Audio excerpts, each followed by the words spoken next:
Muito bem, gente. Já aguardamos os 5 minutinhos iniciais, como sempre, né, para os colegas conectarem.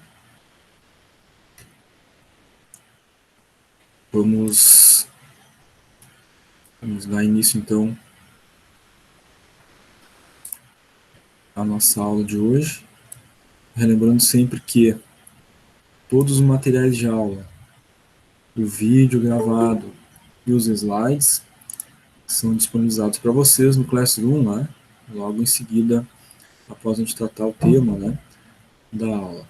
Já estão lá no Classroom para vocês, na barra atividades, os slides da aula 1, 2 e 3, né, mais os slides da revisão aula 1 a 3. Lá no tópico slides das aulas. Os vídeos da mesma forma, na barra atividades, nós temos um tópico chamado vídeos das aulas ao vivo. Estão lá os vídeos da aula 1, 2, 3, da revisão 1 a 3. Né? Então, o material de hoje também vai ser disponibilizado para vocês depois, os slides e os vídeos, cada um no seu tópico específico. Além disso, cada uma das aulas, né, ela tem 2 momentos distintos, né, como a gente já combinou desde o nosso contrato pedagógico. A primeira parte da aula, a exposição do conteúdo, né, onde a gente conversa a respeito, né, a gente trata da temática da aula, e depois do intervalo e chamada, nós temos, depois da chamada, no Classroom, os exercícios a respeito daquele conteúdo, né, daquele dia. Tá? Então, tem sempre 2 momentos distintos. A aula continua naquela segunda parte, né, desenvolvendo outros elementos de uma outra forma, né? De uma forma mais ativa, em que vocês pesquisam nos slides, pesquisam na apostila de vocês para fazer os exercícios. E a gente fica conectado sempre, né? O tempo inteiro, das 9 até o meio-dia. Tá? Muito bem. No início de cada uma das aulas, a gente sempre vai relembrar do calendário, justamente para que ninguém esqueça do processo avaliativo. Muito embora a gente sempre faça no início de cada disciplina o contrato pedagógico, em que tudo isso é explicado em detalhes.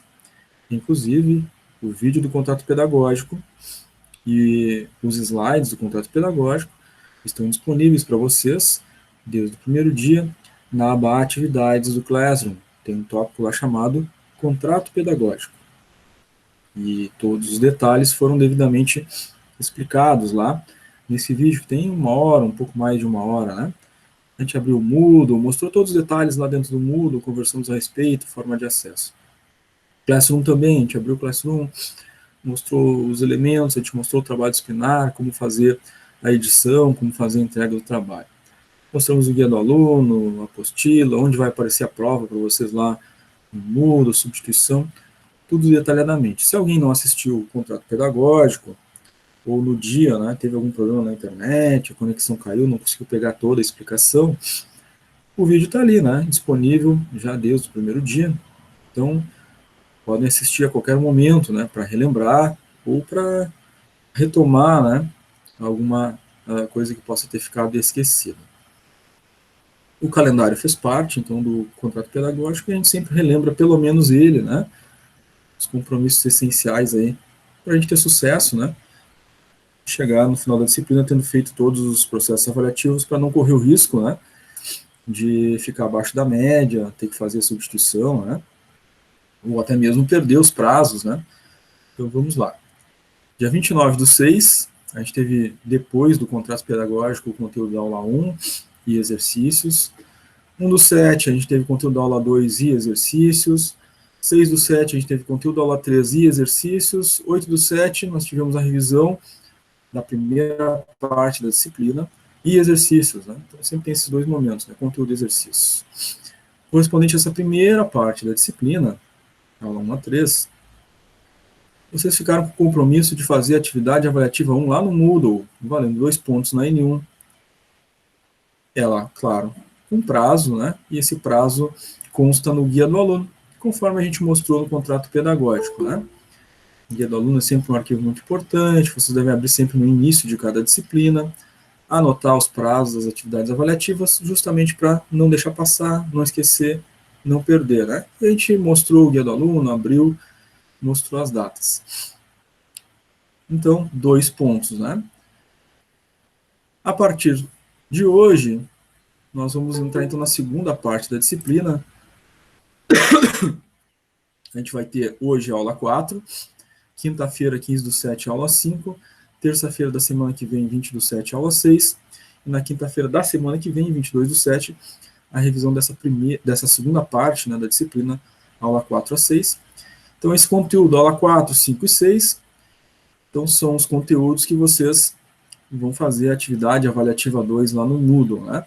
Ela vale 2 pontos, ela tem prazo, o prazo consta no guia do aluno, conforme a gente viu lá no contrato pedagógico. Não podem deixar passar o prazo, né? Para não perder esses 2 pontos, tá? Então, são 4 pontos, né? Somadas as duas avaliativas no Moodle, são 4 pontos.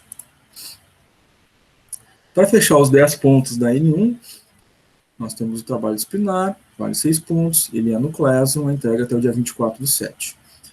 Aqui a gente mostrou também os detalhes lá no contrato pedagógico, né? Onde está o trabalho no trabalho disciplinar no Classroom, como abrir, como editar, como fazer o envio, né? Tudo foi detalhado. Então, se alguém não lembra, reveja o vídeo do contrato pedagógico, tá? E fecha os 10 pontos da N1, né? Avaliativas no Moodle, mais o trabalho no Class, 10 pontos. No dia 27/7, a gente vai ter uma revisão final, né? Focada em nos prepararmos para a prova, que acontece no dia 29. 29/7, ocorre a prova, apenas a prova. Tá? No 29/7, um pouco antes das 9 horas, é postado no Classroom para vocês as instruções de prova e o código da prova. E aí, às 9 horas em ponto, depois de ler no Classroom as instruções e copiar o código, às 9 horas em ponto vocês vão acessar o Moodle, a disciplina de gestão da qualidade, vão clicar lá na prova, ela vai pedir o código, vocês vão inserir o código. Vão fazer a prova valendo 10 pontos. Ao final, salvar e enviar, né? São 10 questões, vão marcar as alternativas, vão salvar e enviar, já vai dar a nota que ficaram na N2. Média final, N1 mais N2 dividido por 2. Tem que atingir no mínimo a média 6. Se ficar abaixo de 6, faz a prova de substituição lá no Moodle no dia 14/8. Nessa não tem código, né? É só acessar o Moodle às 9 horas no dia 14/8 para fazer a prova. Tá? A prova de substituição é a última oportunidade para aqueles que ficarem abaixo da média, né? Então, se ficou, por exemplo, com 8 na N1 e 2 na N2, soma as duas dá 10, divide por 2 dá 5. Ficaria reprovado. Mas a prova de substituição substitui a nota menor. Então, se eu fiquei com 2 na N2, faço a substituição, digamos que eu fiquei com 8 na substituição. Substituo o 2 da N2 pelo 8, né? Aí vai ficar 8 da N1, no nosso exemplo, né? Mais o 8 da substituição, que substitui a N2, vai ficar 16. Divide por 2, 8. Então, essa é a perspectiva da substituição. Claro que ninguém quer chegar lá na substituição, desejo que ninguém precise passar pela substituição, porque o processo avaliativo, né, é bem tranquilo, tem bastante prazo para fazer, né? Cada uma das avaliativas, bastante prazo para o trabalho, né? Então dá para ficar com uma excelente nota na N1. E depois a prova final, né? É para ser bem tranquila, se a gente participou de todas as aulas ao vivo, se a gente tirou as dúvidas sempre que foi necessário durante o conteúdo da aula, se a gente fez todos os exercícios na segunda parte da aula, né? De cada uma das aulas, tirou todas as dúvidas, né? E claro, se a gente estudou, né? E foi fazer a prova do N2 bem preparado, né, não tem problema nenhum, né? Provavelmente aí vamos ficar com médias excelentes. Inclusive, a nossa primeira parte da disciplina, né? Os nossos exercícios ali, os percentuais de acerto dos exercícios ficaram bem interessantes, né? Para todos que fizeram, claro, os exercícios. Estamos aí em torno de 92%, às vezes 93% de acertos. Então, é uma perspectiva muito boa. Se a gente continuar nesse mesmo percentual, né, agora na segunda parte da disciplina, né, temos boas chances, com certeza, de nos sairmos muito bem na média final de toda a turma aí, né? Tá? Claro que para isso precisa fazer e participar do processo avaliativo, né? Não pode deixar passar as datas, né? Não pode deixar de fazer nada. Senão, claro, se deixar de fazer algum processo avaliativo aí, a chance dessa média ficar baixa, né? E até acabar caindo numa substituição, acaba ocorrendo, tá? Em todas as aulas, a gente lembra esse calendário, mas pode ser que surjam dúvidas novas ou perguntas que a gente não fez antes e que surgiu agora, né? Então, alguém quer fazer alguma pergunta sobre o calendário, prazos, avaliativa, trabalho, prova? Tá tranquilo para vocês, gente? Alguém quer perguntar alguma coisa?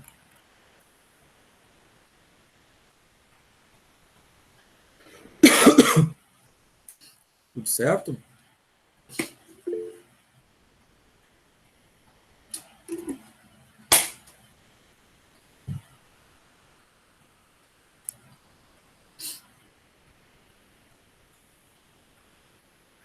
O Lucas colocou, explica mais sobre o trabalho. O que tu quer saber mais, Lucas, exatamente?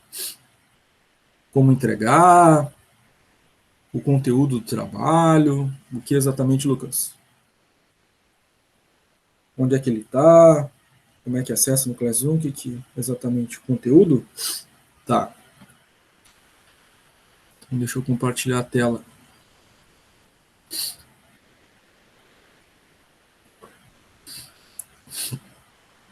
Vou compartilhar a tela com vocês aqui do Class e a gente dá uma olhadinha no trabalho de novo.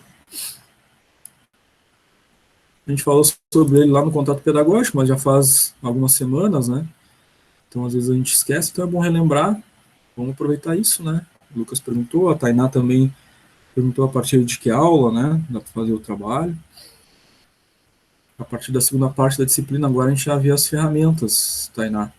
Mas vamos relembrar aqui, eu vou abrir o trabalho, a gente aproveita aí o questionamento do colega, né? E já... Muito bem. Deixa eu compartilhar a tela com vocês.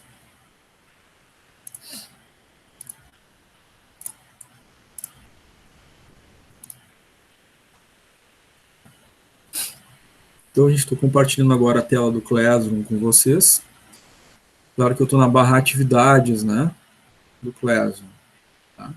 Sempre que vocês abrem, ele está na barra mural, né? Você clicar na barra atividades, ele vai abrir lá no topo, né? Calendário, contrato pedagógico, vai aparecer os exercícios das aulas anteriores, né? Os vídeos, os slides, aí lá embaixo está o trabalho disciplinar, né? Ele vale 6 pontos, a entrega até o dia 24/7, né? A gente clica aqui no símbolo azul, né? Que é o símbolo do trabalho, vai aparecer o arquivo, né? No formato Google Documentos, vocês vão clicar no arquivo, ele carrega diretamente no Google Classroom, né? Na nuvem, né? Então esse é o trabalho de vocês, é individual, né? Cada um tem o seu. Vocês precisam preencher o cabeçalho, colocar o nome do professor, o nome de vocês, a data de entrega, né? Ele é totalmente editável, tá? Só para ter certeza, estou conseguindo visualizar bem a tela do trabalho aí, gente? Sim. Tá. Certo, então vamos direto para o conteúdo do trabalho aqui. São 4 questões, tá? Então, cada questão versa sobre um dos conteúdos da disciplina, tá? A primeira questão é uma ferramenta da qualidade, tá? É a ferramenta de estratificação, que é uma ferramenta que a gente vai ver na aula de hoje. A gente até comentou isso no contrato pedagógico, né?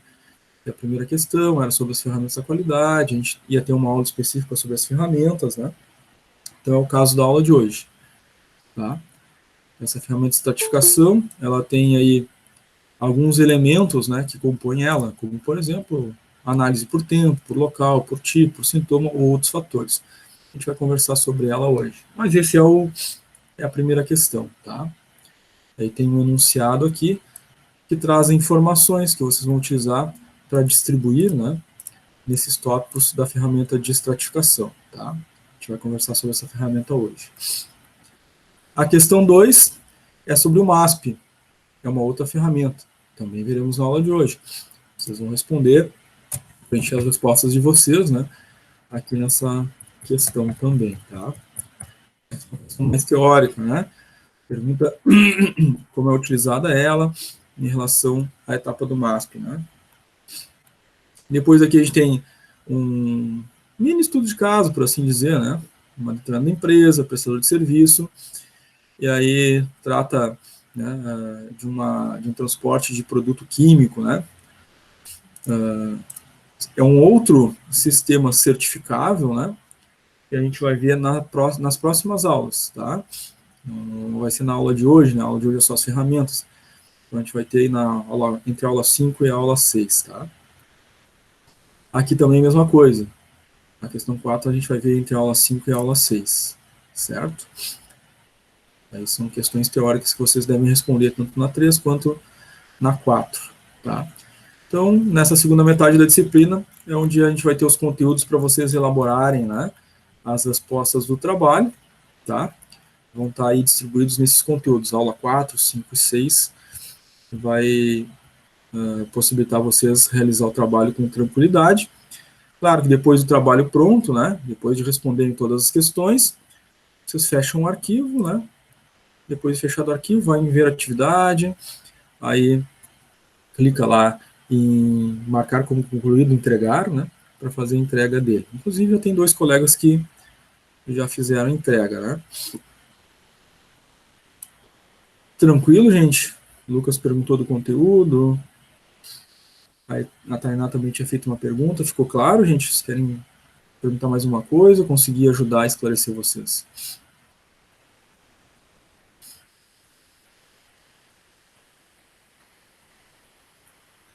A Tainá colocou no chat que ficou claro. Obrigado, Tainá. Lucas, ficou tranquilo, Lucas?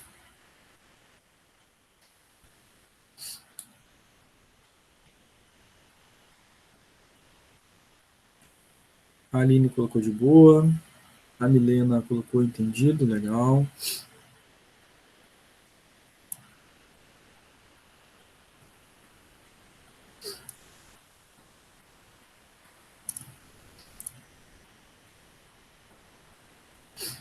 Muito bem.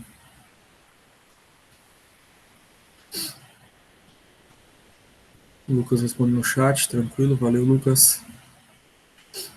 Muito bem, gente. Então vamos dar início ao nosso conteúdo de hoje, né? São as ferramentas da qualidade. Nós vamos ver todas as ferramentas nessa aula. Uma das ferramentas, é claro, né, é importante ali para a realização da questão 1 do trabalho, e a outra, né, que nós vamos ver também entre as ferramentas de hoje, é o MASP, né, também é importante para a segunda questão do trabalho, né, porque a questão 3 e 4, né, são as próximas aulas, as 5 e as 6, tá?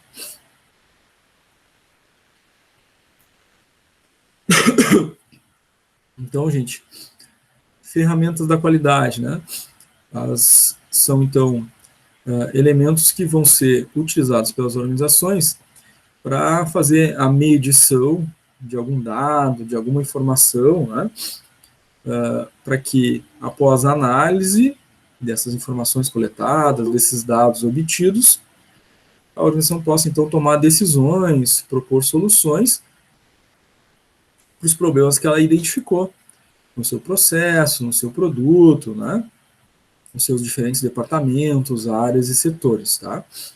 Então, a ferramenta da qualidade é um elemento prático de análise, de obtenção de dados, para que, a partir dos dados e dos fatos, se tomem decisões. Então, a ferramenta da qualidade ela ajuda muito, né, ao gestor, né, ao tomador de decisão, ou a equipe que está fazendo a análise, né, a poder fazer, então, algo baseado, né, na realidade, e não em, né, ouvir dizer, me falaram que, né, talvez seja assim, possivelmente, né, a gente sai da dúvida para a realidade, né, a gente sai da do achismo, né, para os dados, para os números e para os fatos. Existe, então, uma metodologia de aplicação, né, de um método de gestão. Se a gente não usa ferramentas da qualidade, provavelmente a gente está no achismo, né? Ah, fulano me disse que eu acho isso, né? Fulano acha aquilo. Né? E a gente define e decide porque acho, ou porque ouvi falar, né? Isso nunca é bom. Isso leva a diversos problemas, né? No âmbito organizacional. Em geral, para caminhos errados e equivocados, né? Então, fatos e dados, né? Realidade. E esse é o melhor ponto de partida para uma decisão. Digo melhor ponto de partida porque mesmo os dados e fatos precisam análise, né? Precisam ser depurados, compreendidos, né? Aprofundados, tá? É um ponto de partida. Então, essas são as ferramentas da qualidade, tá? Elas vão unir, né, os gestores, administradores, equipes de informações para decisões. A primeira ferramenta que a gente vai ver hoje, então, é a folha de verificação. Ele é um elemento simples, né? Aqui é um nome genérico, folha de verificação, né? Mas, em geral, nós utilizamos, né, essas planilhas, sejam impressas, né, ou sejam em sistema informatizado, planilha em Excel, em LibreOffice, ou uma planilha no sistema da empresa, ou aquela planilha impressa, serve justamente para obtenção, coleta de dados, tá? Então, o que é a folha de verificação? Um formulário para conjunto, né, de coleta de dados, tá? Se organiza ali sistematicamente esses dados, essas informações, para aí, a partir dos dados, as informações, né, ter um histórico, né, ter as informações ao longo de um período que determina uma tendência para aquelas informações, por exemplo. Né? Então, vamos, né, fazer uma folha de verificação, né, do tempo, né, na cidade, Porto Alegre, né, ao longo do ano. Né? E aí todos os dias a gente anota a temperatura, né, pressão do ar, né, a quantidade, né, de água no ar, ou seja, a umidade, né, presente no ar, né, a concentração de raios UV, né, se o tempo está nublado, faz todas essas anotações. Ao longo do ano todo, a gente tem um histórico. Né? E aí no ano seguinte a gente verifica se esse histórico tende a se repetir nas mesmas épocas. A gente passa então a ter uma tendência. Há uma tendência de que no verão as temperaturas sejam elevadas, né, a umidade seja muito grande, presente no ar, causa uma sensação de abafamento, eventualmente há trocas de temperatura e há, né, aquele chamado temporal, né, em determinadas épocas. Então a gente tem dados que nos demonstram uma tendência, né, de que tal situação, tal fenômeno tende a se repetir ao longo do tempo.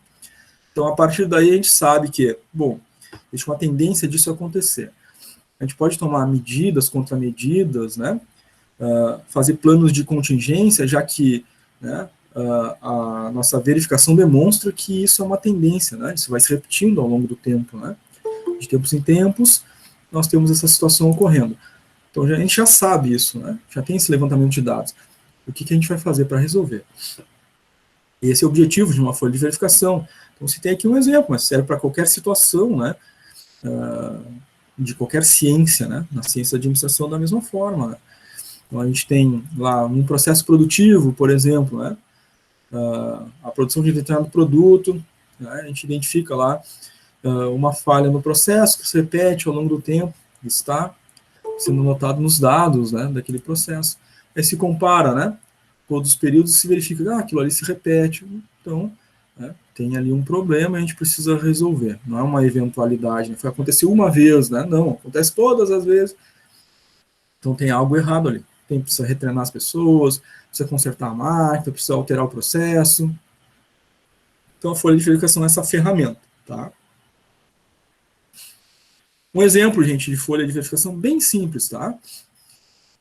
Nós temos aqui apenas duas variáveis nessa folha de verificação. É o problema e o número de ocorrências do problema. A folha de verificação pode ter 2, 3, 4, 10, 15 variáveis, depende né, da quantidade de itens que a gente quer avaliar naquele fenômeno, né, naquele processo que a gente está pesquisando. Então aqui a gente tem uma folha de verificação que simula, por exemplo, o atendimento, né? Então, quais são os relatos de problema no atendimento? Então, atendente desatento, não cumprimento dos prazos combinados, atendimento moroso e burocrático. Pegamos só 3, tá? Poderiam ser relatos aqui, 10, 15, 20 situações de problema diferentes. Mas a gente está notando o que aqui? A frequência da ocorrência. Então, os clientes reclamam do atendimento. A maior parte dos que reclamam de atendimento, 22, disseram que é por atendimento desatento. 7 dos pesquisados no cumprimento dos prazos e 16 dos pesquisados atendimento moroso ou burocrático. Então eu tenho aqui uma folha de verificação, eu anoto os dados, né, e a frequência com que aquilo ocorre. Por quê? Isso me facilita buscar identificar qual é a maior fonte de problemas e começar em ordem cronológica a tratar desses problemas, né, do mais importante para o menos importante. Isso evita aquela situação, né, eu acho que, né, o problema do atendimento é no cumprimento dos prazos. E a gente vai naquele que tem menos, né, nível de preocupação por parte dos clientes e esquece ou deixa para trás, né, aqueles que têm maior, ou seja, aqueles que devem focar em primeiro lugar, né. Então a folha de verificação é isso, uma ferramenta que ajuda a olhar a realidade, a olhar os fatos, né, e, claro, né, tomar as ações a partir daqueles fatos mais importantes primeiro e, na sequência, resolvendo os demais, é claro. Tá?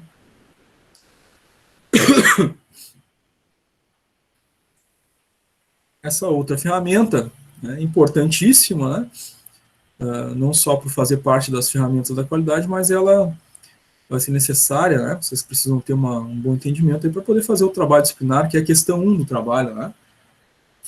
O que é a ferramenta de estratificação? Né? Ela é uma subdivisão dos dados obtidos nos levantamentos. Tá? Então, digamos que a gente identificou lá na nossa folha de verificação que o problema, tá, é no atendimento, como estava ali na folha de verificação. E a gente vai subdividir os dados, né, lá do atendimento em alguns tópicos. Por exemplo, lá no atendimento, né, eu vou estratificar, né, fazer um extrato, né, dos dados. Bom, no atendimento, aquele problema ali de atraso no atendimento, ele acontece em qual horário? Tanto da manhã, tarde ou noite. Aquele problema de atraso no atendimento está relacionado a qual célula? Né? Temos lá várias células de atendimento. Acontece com todas? Ou é com uma célula só? A gente começa a estratificar, ou seja, a gente começa a fazer uma leitura mais profunda do problema. Isso é a nossa ferramenta de estratificação, tá? Ela vai nos ajudar a identificar as fontes, né, mais profundas do problema, tá? Exemplo, por tempo, por local, por tipo, por sintoma ou outros fatores. Essa é a ferramenta básica de estratificação. Esses são os elementos básicos, que são os mesmos que estão lá no trabalho disciplinar de vocês, tá? Então, vocês vão analisar aquela historinha que está lá, né, sobre um determinado problema numa área empresarial, e vão colocar a classificação dos elementos de acordo com os tópicos, né, da ferramenta de estratificação. Como eu disse, esses são os elementos básicos. Tá? A empresa pode adaptar, né, a ferramenta de acordo com a sua necessidade. Ela pode acrescentar, né, alguma outra informação aqui. Tá?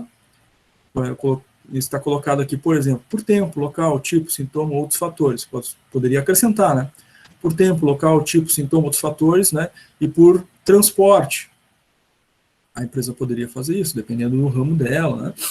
Para estratificar outros dados, tá? Mas os básicos são esses, e são esses que estão lá no trabalho disciplinar de vocês.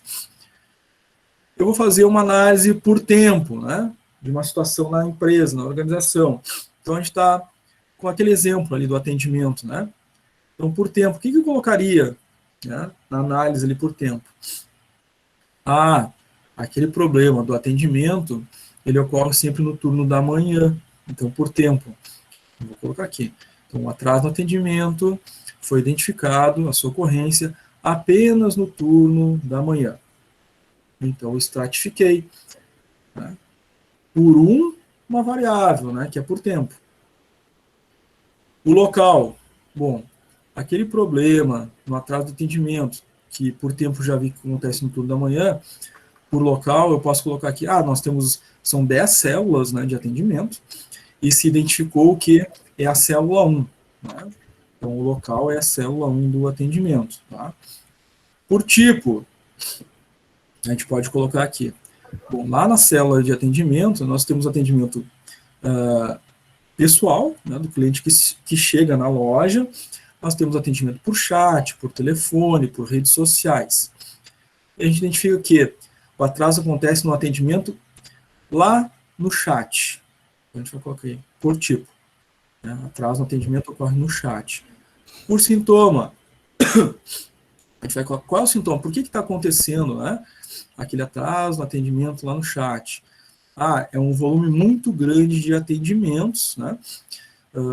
Nós temos ali atendimento pessoal, telefone, chat, redes sociais, e a equipe é reduzida. Então, o sintoma o atraso ocorre, né, pelo tamanho da equipe. O tamanho da equipe é menor do que o necessário.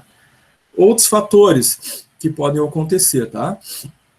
E a gente vai colocar, então, aqui outros fatores que possam estar causando, né, essa situação de atraso no atendimento. A gente pode colocar, também ocorre, né, atraso na célula 1, também ocorre, né, atraso no horário de trabalho, né, as pessoas chegam atrasadas, né, então tem uma equipe de 5, né, aí o turno começa às 8, e tem algumas pessoas chegando às 8h30, né, as pessoas chegando às 8h20, e tem cliente já tentando ser atendido a partir das 8 horas, né, então pode ser um outro fator, tá. Então foi um exemplo que eu dei para vocês, a partir do nosso, né, na nossa folha de verificação anterior, né, que foi o problema do atraso no atendimento. Isso aí cai no trabalho, né? Foi o que tu mostrou agora, né? Exatamente. Tá? A estratificação é a questão número 1 que eu acabei de mostrar no trabalho para vocês. Tá? Okay. Só que lá no trabalho, né, é uma outra historinha, né? Sim. Aqui eu usei a historinha do atendimento. Lá é uma área de produção e vocês vão distribuir, né, as informações, né, por elementos, né, por tempo, local, tipo, sintoma e fatores. É só descrever ao lado, tá? Tá lá contado no enunciado do exercício, né, tal situação, e vocês vão classificar ela em algum dos elementos da estratificação, tá? Certo. Certo. Alguém mais gostaria de fazer alguma pergunta? Alguma dúvida?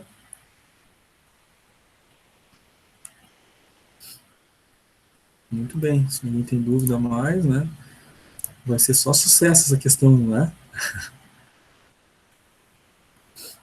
Muito bem. Nós temos também o diagrama de Pareto, tá? Pareto, né, o Vilfredo Pareto, foi um economista italiano, né? Ele, entre outras coisas, né, ele identificou, né, aquela proporção da divisão das riquezas de um país, né?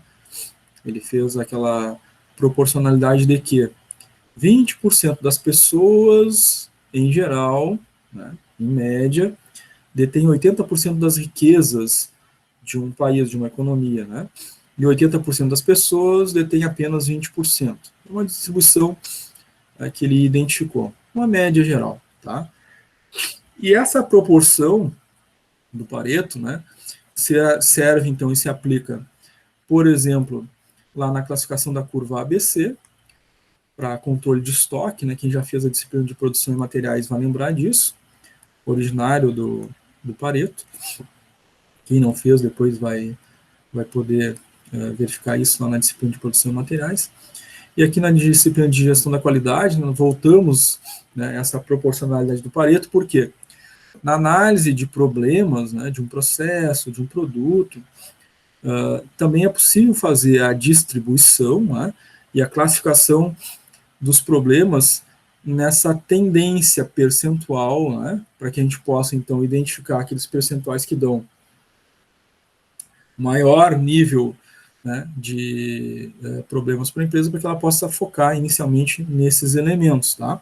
Então, é um gráfico de barras que vai mostrar essa diferença de nível percentual entre os problemas para que a empresa possa, então, priorizar aqueles de maior índice, tá? Então, a construção dele, é claro, né, vai possibilitar identificar visualmente, em ordem, né, decrescente, esses problemas, tá? Para a gente entender isso de uma forma visual, né, a gente vai ver logo a seguir o gráfico, tá? Mas a ideia aqui, então, é estabelecer uma hierarquia corretiva.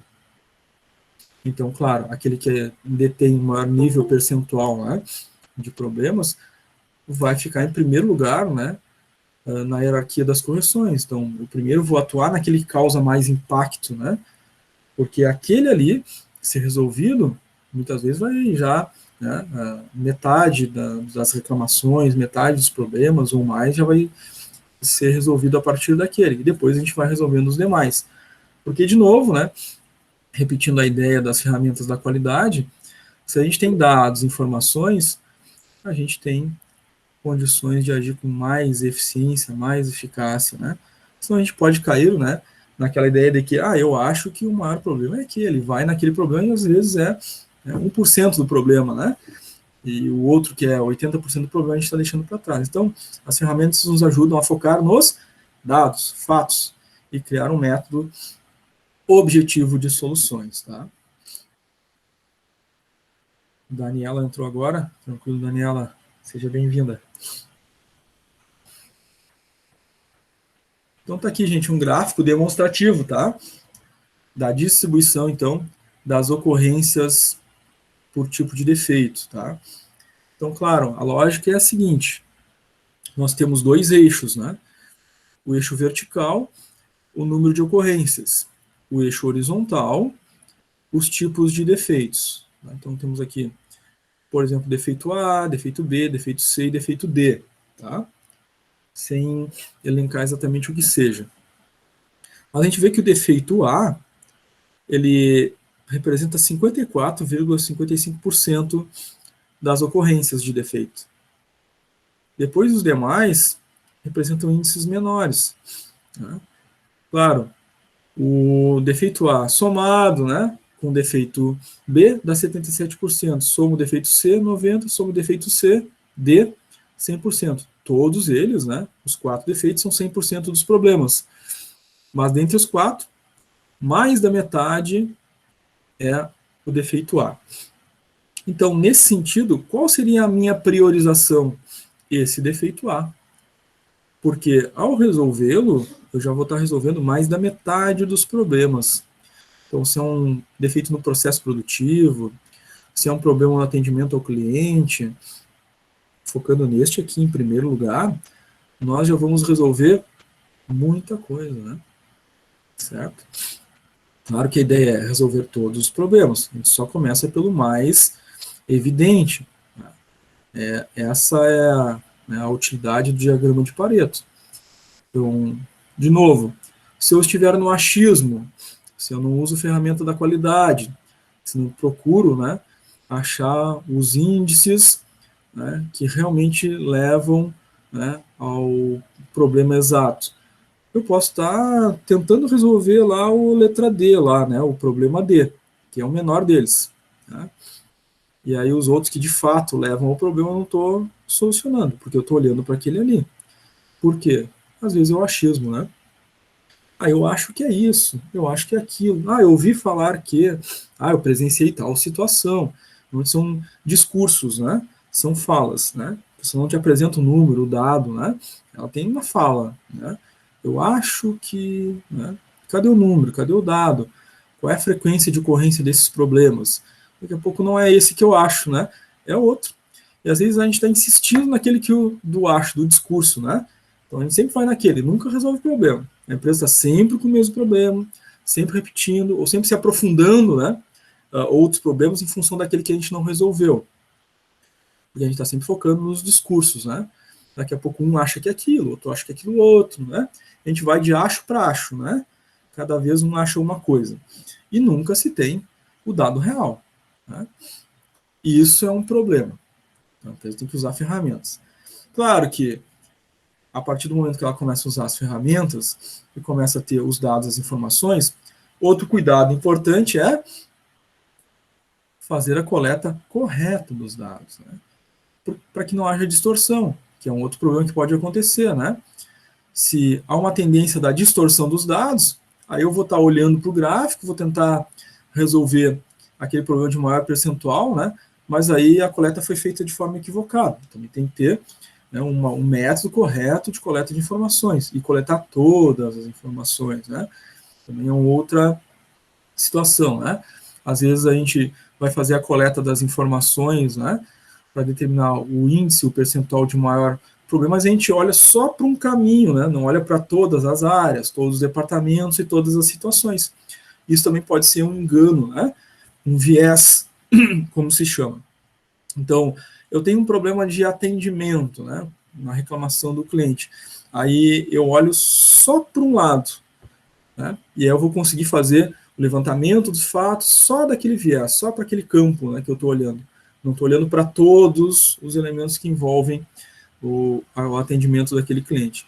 E se a gente fizer uma visão mais ampla, né, a gente vai ter realmente dados mais próximos da realidade. Se a gente fizer o viés de olhar só para um caminho, não, é só naquele lado ali. A gente pode ter um viés equivocado também no levantamento dos dados. Então, é importante também ter essa ciência, tá? Até aqui, gente, como é que tá? Tranquilo? Dúvidas? Perguntas?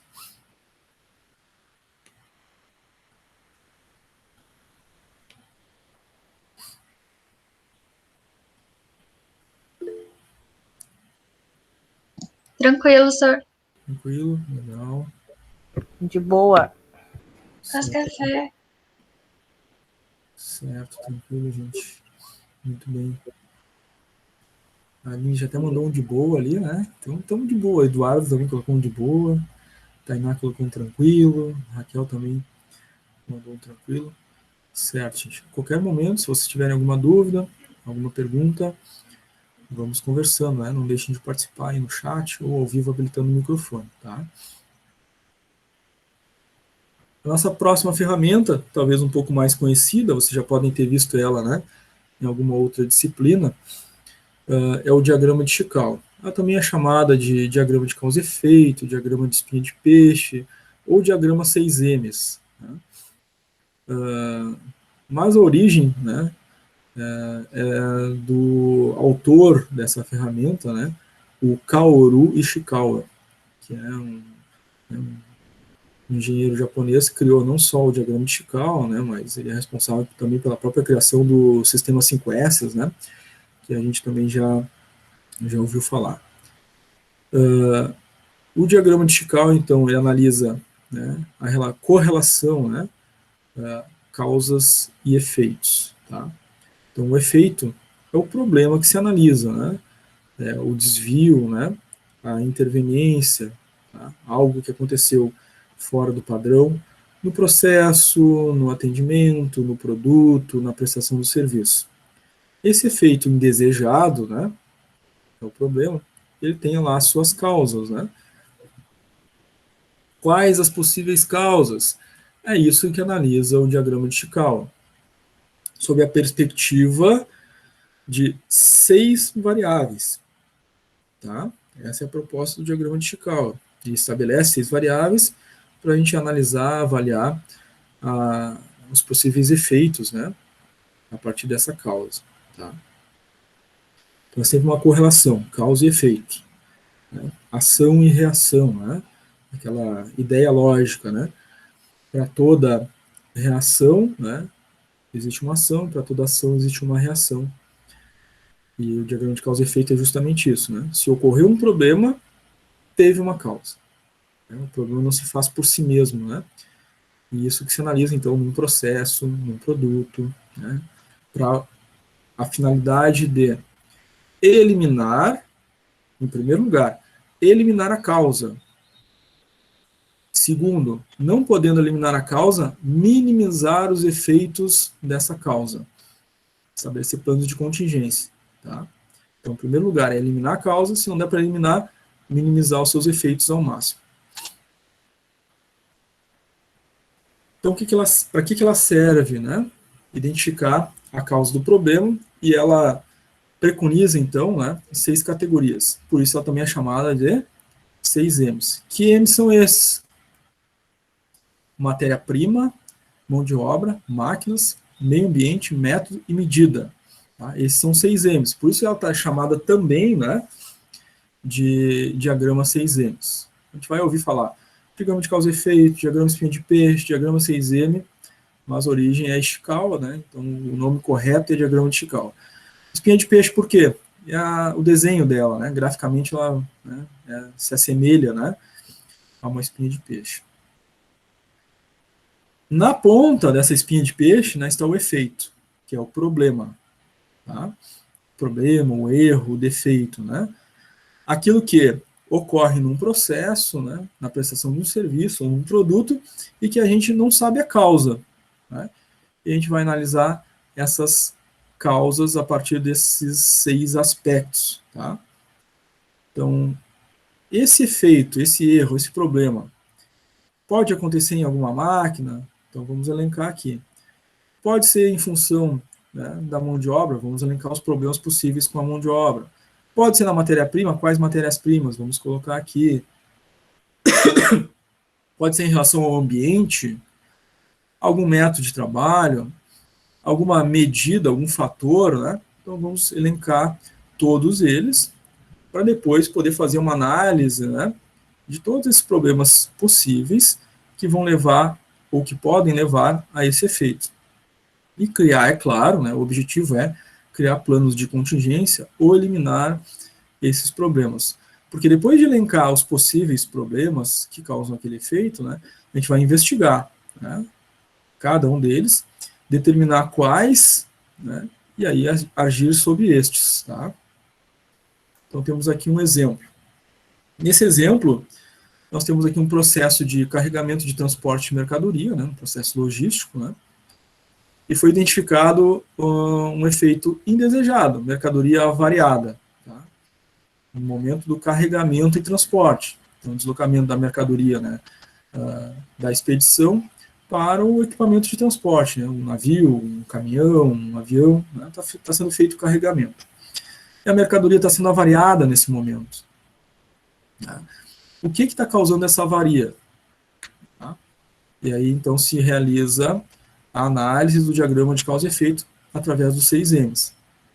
Pode ser algum método de manuseio incorreto, a forma de manusear essa mercadoria. Então, a gente vai elencando aqui, né, os métodos. Os materiais.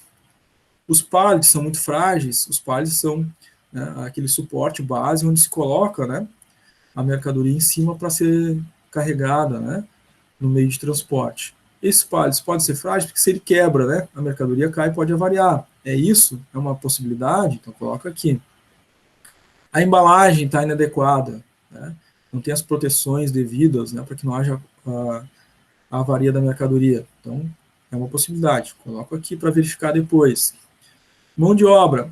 O pessoal que lida, né, com o carregamento não está treinado, né, pessoal não treinado. É uma possibilidade. Tem gente nova na equipe.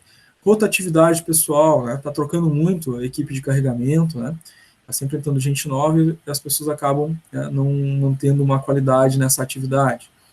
Nas máquinas, as empilhadeiras, né, utilizadas para esse carregamento estão sem manutenção, estão quebradas, estão com defeito, estão causando, né, essa avaria. Nas medidas, né, o tempo, então tudo que for medida, né, então o tempo utilizado para o trabalho, né, para realizar essa carga e descarga, ele é suficiente, é um tempo curto demais, as pessoas estão trabalhando de forma apressada, e isso está causando essa avaria.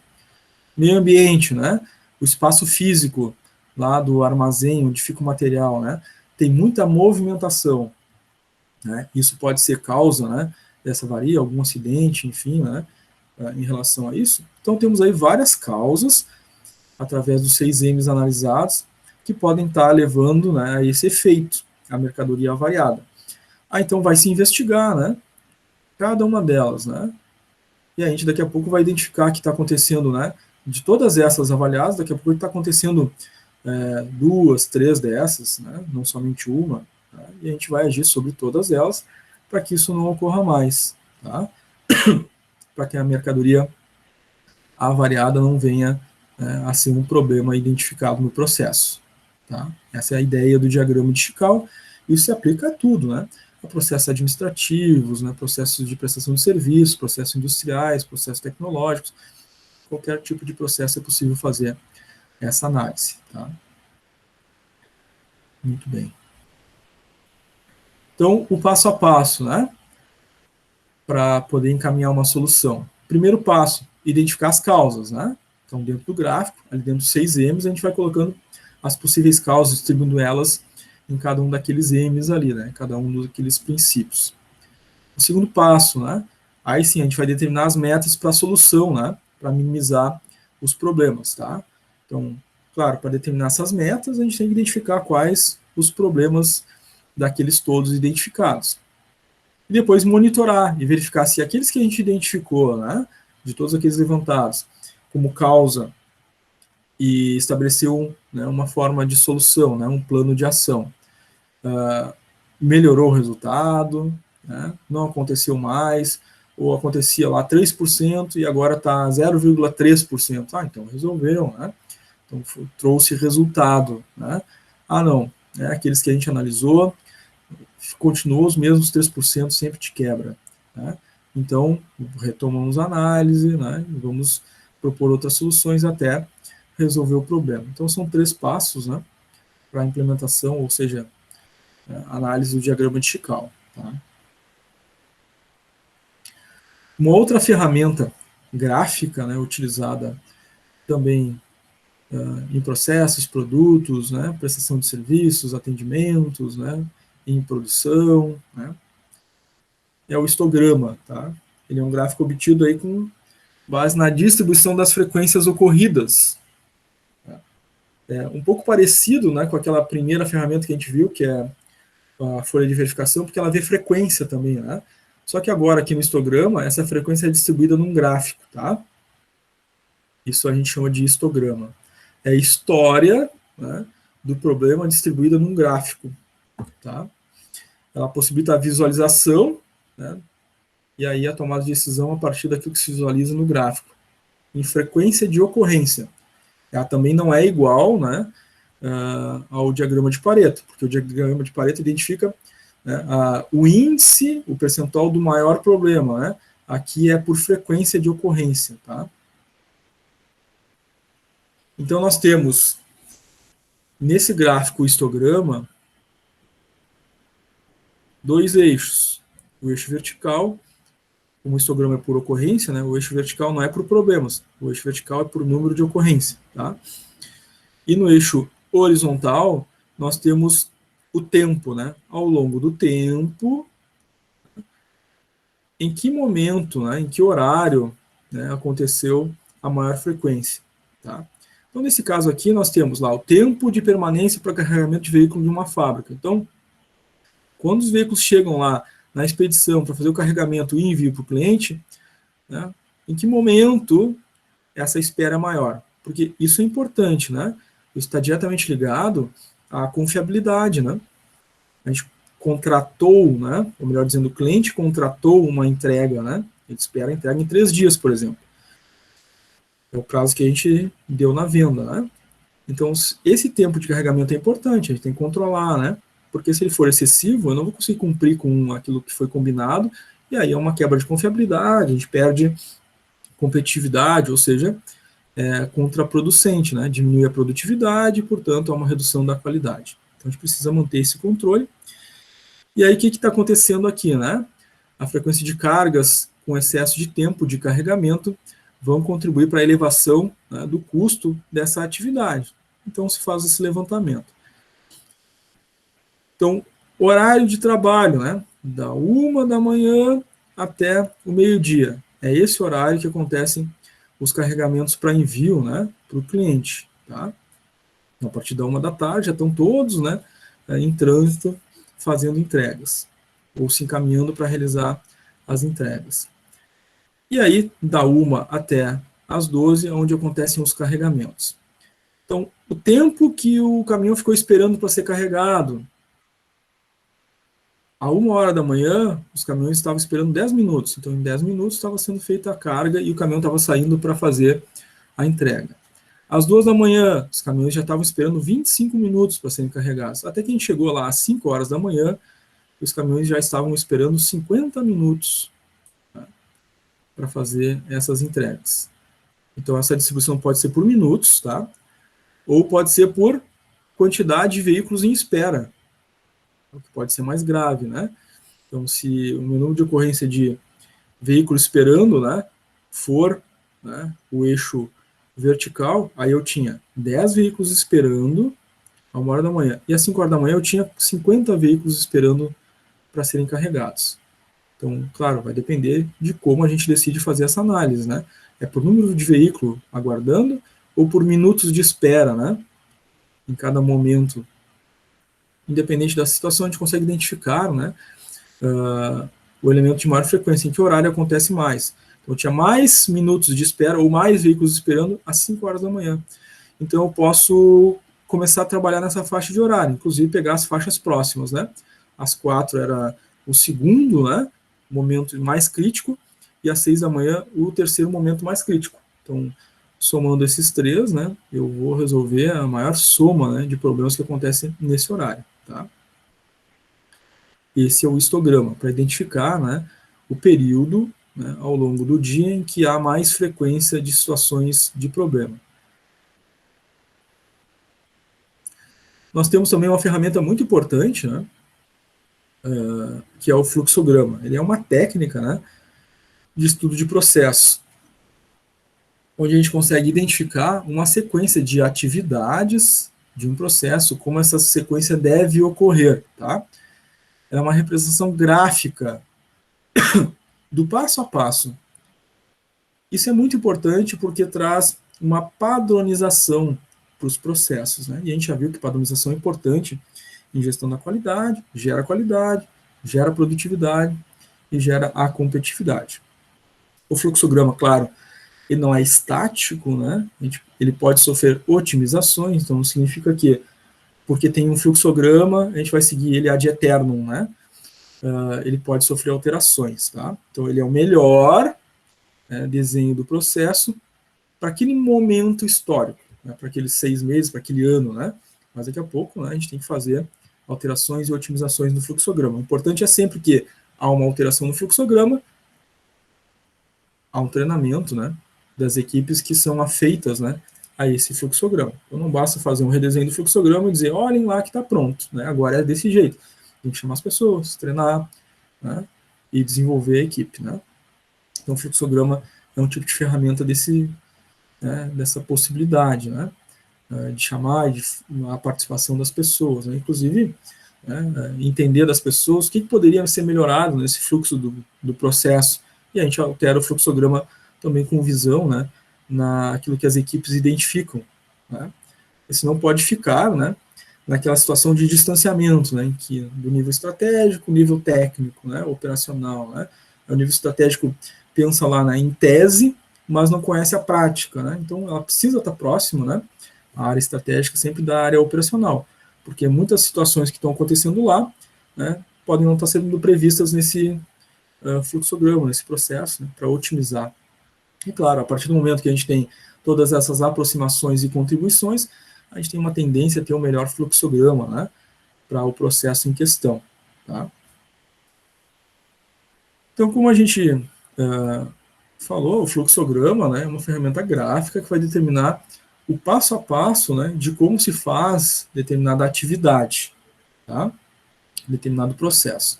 E nós temos alguns símbolos padrões, tá, utilizados em fluxograma. A quantidade é relativamente grande, depende de cada tipo, né, de fluxograma que está sendo utilizado, mas, em geral, né, a gente utiliza esses que a gente está visualizando. Tá? O primeiro símbolo, né, é o terminal. Esse símbolo significa que a gente está começando uma atividade ou terminando uma atividade, ou ela está sendo interrompida em determinado momento. A gente tem o retângulo, que representa uma tarefa ou uma operação, então vai estar descrito dentro do retângulo, realiza tal coisa, identifica tal coisa, né, faz tal operação. Tá? A gente tem esse outro símbolo, né, que é um retângulo entrecortado, né, em que significa que se trata ali de um documento. Né? Então, o indivíduo preenche um documento, né, ou envia um documento, né? Então, esse símbolo é utilizado para isso. O círculo pequeno, né, é um conector de fluxo, né? Identifica que a gente está usando esse elemento porque aquela atividade ali ela se conecta a um outro processo, né? A gente precisa olhar um outro processo para dar seguimento, né, àquele processo que está em análise no fluxograma. Nós temos, claro, as setas de conexão, né, que indicam a direção do fluxo. Então, dessa operação eu vou para aquela operação, então a seta identifica essa sequência do fluxo. Nós temos o losango, que identifica um momento de decisão, né? Então, se acontecer tal situação, né, seguimos um caminho ou outro. Né? Então, se o cliente deseja receber a orientação no atendimento, sim, segue por esse caminho, não, segue por esse outro caminho. É um momento de decisão, né, de sim ou não, tá? Segue um caminho ou segue outro. Nós temos o quadrado, né, que é a conferência ou verificação, serve para controle, né? Então, naquele momento, né, foi preenchido o contrato, alguém verifica esse contrato, foi feita uma folha de pagamento, né? Alguém faz a verificação da folha de pagamento, quem faz? Ele vai preenchido nesse quadradinho, né? Depois nós temos o quadrado com um símbolo circunflexo invertido, né? Seta para baixo. Que é o conector de folha. Então, se a gente terminou, né, o fluxograma numa página e precisa seguir esse fluxograma numa outra página, a gente utiliza esse símbolo. Nós temos o triângulo, né, invertido, que significa arquivamento definitivo, no caso de um documento, um processo que vai ser arquivado, ou então arquivamento temporário, que é o triângulo, né, na posição natural. Tá? São os mais comuns, né, os mais utilizados. Tá? Existem outros, é claro, né, se a gente for se aprofundar, né, nos fluxogramas, a gente vai se deparar com uma série de outros símbolos. Tá? Mas, de uma forma geral, né, esses são os mais utilizados para os nossos tipos mais comuns aí de fluxograma. Então, temos aqui um exemplo, gente, de um fluxograma, tá? E ele utiliza 3 símbolos apenas, né? Operação, que é o retângulo, árvore de decisão ali, que é o losango, e a figura aí de início e fim, né, de um processo, tá? Os 3 já são suficientes, né, para boa parte, né, de muitos fluxogramas, tá? Então, nesse exemplo de fluxograma aqui, um exemplo prático, né, nós temos um processo de venda presencial. Tá? O cliente vai até uma loja a ser atendido. Então, o primeiro símbolo do fluxograma é o início do processo. A gente sempre representa com início uma seta de ligação. Né? Então, primeira ação, o que está acontecendo? É uma operação. Então, uma ação, o cliente entrou na loja. Então, vai utilizar o retângulo, é uma operação, o cliente está agindo, né? Ele está entrando na loja. Próxima ligação, então uma seta, próximo retângulo. Né? Uma ação agora do vendedor. Quando o cliente entra na loja, o vendedor se aproxima do cliente e oferece ajuda. Depois que ele oferece ajuda, o cliente vai ter que tomar uma decisão. Né? Então a gente utiliza o losango. O cliente aceita o auxílio? Então uma decisão. Sim ou não? Se não, segue esse caminho. Aí o vendedor tem uma ação. Né? O que o vendedor faz se o cliente não aceita o auxílio? Ele se afasta e deixa o cliente à vontade. Se sim, o cliente aceita o auxílio, então o cliente escolhe o produto e decide comprá-lo. Né? Então, ou o vendedor se afastou e o cliente fez, né, a escolha, ou ele escolheu com o auxílio do vendedor. Tá? Aí depois da escolha, o vendedor vai acompanhar ele até o caixa, o cliente efetua o pagamento e fim. Né? Então, eu tenho várias operações definidas pelo retângulo, eu tenho uma decisão do cliente, né, definida pelo losango, e eu tenho, né, o início e o fim do processo, com um símbolo adequado, né, lá no início e aqui no fim. Tá? Sempre tem uma conexão lógica, né, indicando o passo a passo a seguir. Aqui nós temos um outro exemplo, né, com um pouquinho mais de informações. É o pedido de compras aqui, né, é um processo administrativo. Então, vai lá de novo. O início, um retângulo de operação, né? O pedido é recebido. Quando ele é recebido, né, tem que verificar se o cliente é cadastrado. O cliente é cadastrado, sim, segue um caminho. Se o cliente não é cadastrado, não, o cliente não é cadastrado, segue outro caminho. Se o cliente não é cadastrado, faz o cadastro do cliente, né, para depois processar o pedido. O cliente é cadastrado, sim, segue o processamento do pedido. Então, uma primeira decisão ocorre, né, quando se recebe um pedido. Depois do pedido processado, vai para o crédito, né? E lá no crédito, então tem uma decisão também. O crédito é aprovado ou não, né? Já que o cliente está fazendo um pedido de compra. O crédito foi deferido, então retira o produto do estoque, embala, envia para a transportadora, entrega para o cliente, fim do processo. O crédito não é aprovado, né? Então o pedido não foi aprovado, fim. Tá? Então temos aí um fluxo de um processo com duas decisões, né, acontecendo em situações diferentes, né, nesse processo de entrada de um pedido de compra. Tá? Sempre identificado pela seta, sempre as operações, né, em retângulo e sempre uma decisão em losango. Nunca esquecendo, né, o início e o fim do processo, deve estar sempre identificado. Tá? Tranquilo aqui, gente? Fluxograma, as outras ferramentas que a gente viu há pouquinho, histograma. Alguém quer fazer alguma pergunta, alguma dúvida?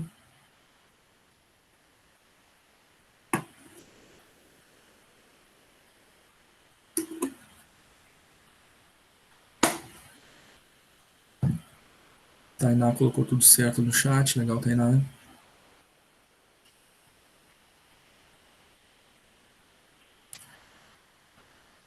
A Raquel também colocou tranquilo, legal.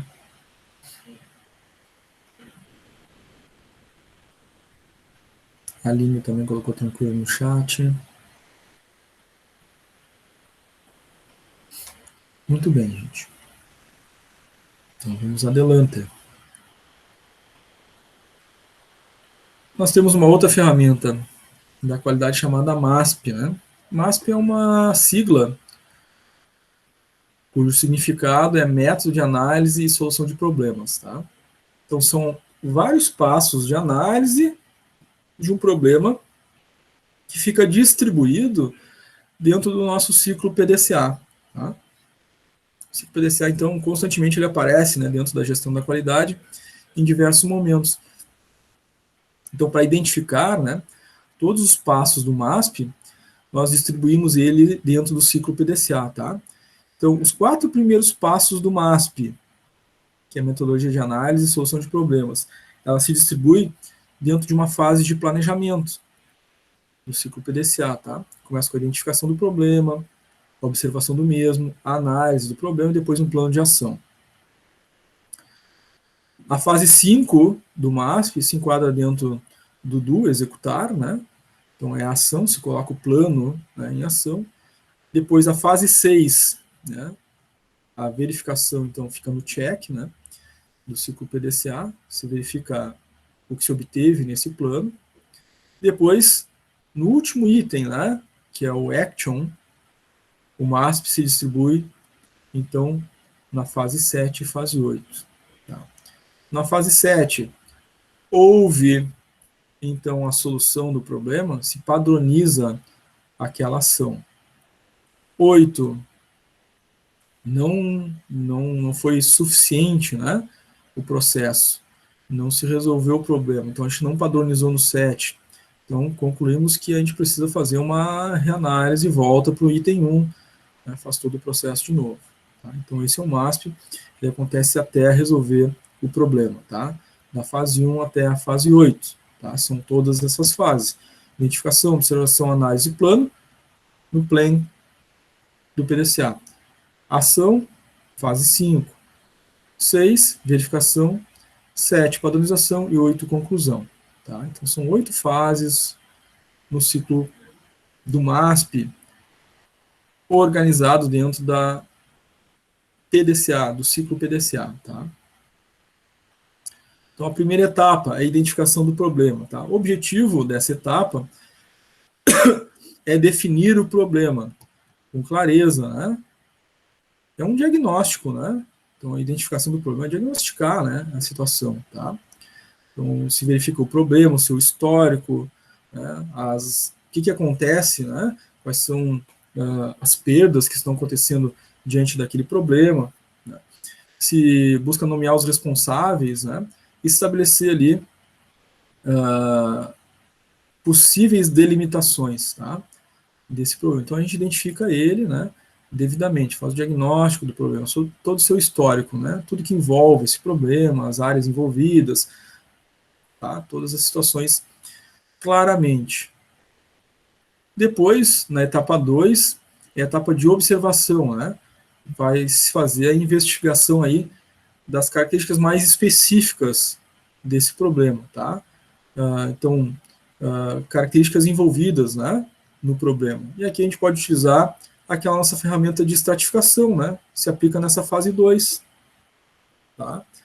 Na observação, ou seja, a gente vai fazer um aprofundamento do problema.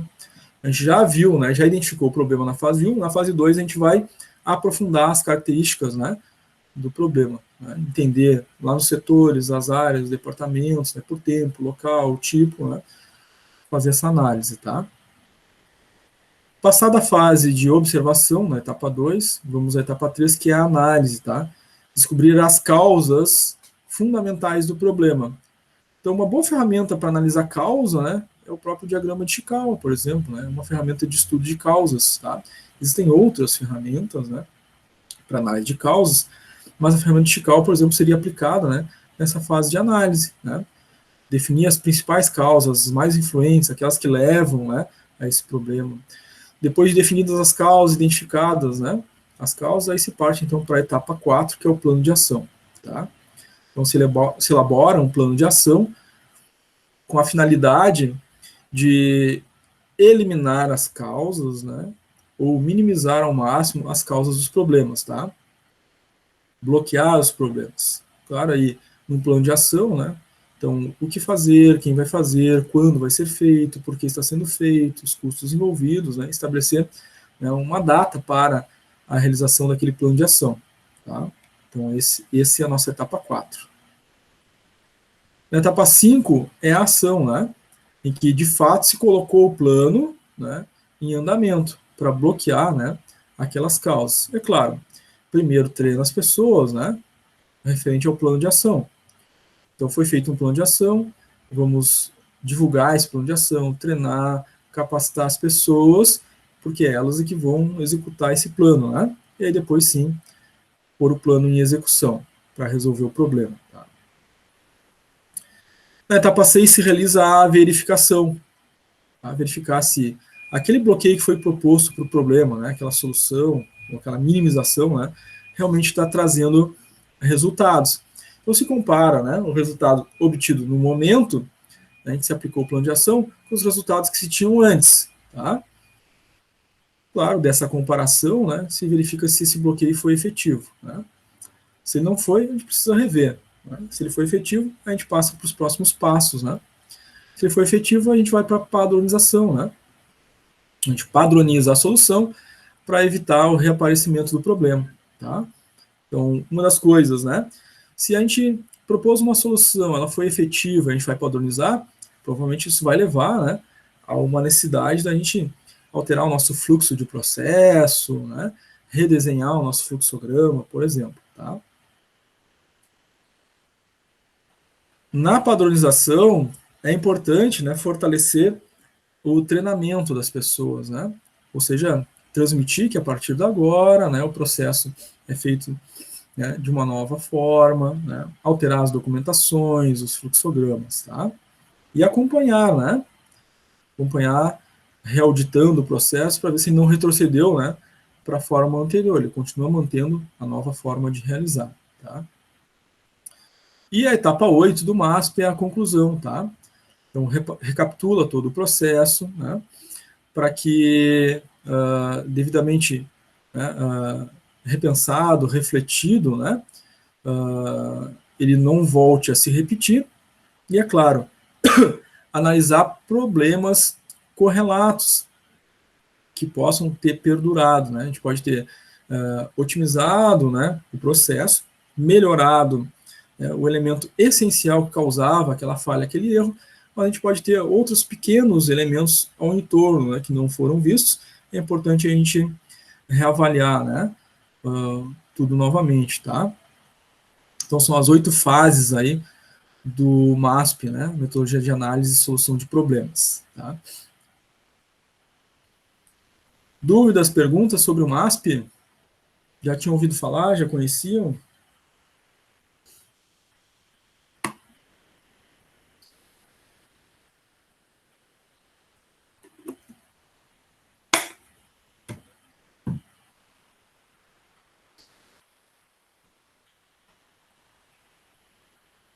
MASP é importante, né? A nossa segunda questão do trabalho disciplinar é uma questão sobre o MASP, né? Que é bem importante. A gente, em algum momento aqui, né, dessas 8 etapas, né, tem uma parte importante para a resposta à questão 2, né? Então, depois, se necessário, voltem, né, a esse conteúdo para rever, né, essas informações todas, tá? Vai ajudar vocês a resolver a questão 2 do trabalho. A Tainá colocou ali nenhuma dúvida. Legal, Tainá. O Eduardo colocou ali no chat, já tinha ouvido falar. Legal, Eduardo. Algumas empresas usam, né? Às vezes a gente também já viu em outra disciplina. Não é tão comum, né? O MASP, assim, essa sigla não é tão comum da gente ouvir. A Melina também nunca tinha ouvido falar, mas está tranquilo por enquanto. Legal.